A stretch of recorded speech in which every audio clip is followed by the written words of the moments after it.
Sasa wana Ndimbweru, nimekuja hapa unishauri jambo moja. Kuhusu shemeji yako bwana. Nimemuoa juzi tu hapa. Pindi bado sienda kukutana nikaja kana ni mtu mwema na tabia nzuri. Lakini sasa nilivyoanza kuishi naye nikagundua kwamba hana tabia nzuri. Hafai. Hivi ninavyokuambia juzi nimeitwa nyumbani kwa baba na wazee yani. Sasa kwa ajili yake. Lakini lile timbuli la siku ile pale kwenye harusi ile. Ile la kitoto. Acha bwana. Oho. Nakwambia nyumbani sasa ndio hatari. Kagombana na wapangaji wangu wote. Hakuna amani nakwambia. Kila ukicha vurugu fujo, mtindo mmoja.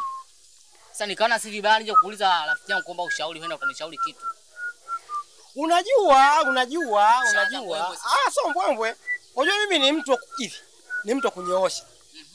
Mtu kama anashindwa kufuata principles zako, unampa talaka zake hizi? Ngapi hizo? Ngapi hizo? Aende kwao. Umeelewa basi? Sasa hiyo kitaalamu inaitwa kukata ngebe na kilimilimi au na kidomodomo.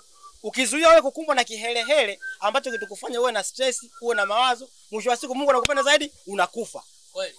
Kama nakwambia, ndio maana mimi hapa masuala kuoa, mimi sitaki, mimi nina hasira najijua. Kuna siku ndakuja kuchukua toto jitu, nilipiga, niliua, nilizike, nipate kesi mimi nifungwe ndio nikafie jela. Umeelewa bwana? Mimi nilikuwa nimeamua kuwa single. Mimi niko single mpaka nikiwa na njaa najiuliza mwenye baby umekula? Mimi huyo.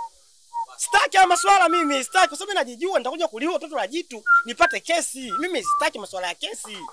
Shamwa kustafu mimi kesi siku hizi. Basi mimi nimekuelewa rafiki yangu, lakini swala la talaka hilo. Hilo sijaliafiki. Hilo nifanye. Sijaliafiki, lakini nitafikiria.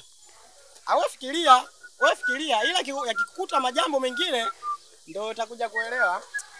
Basi mimi nikuache.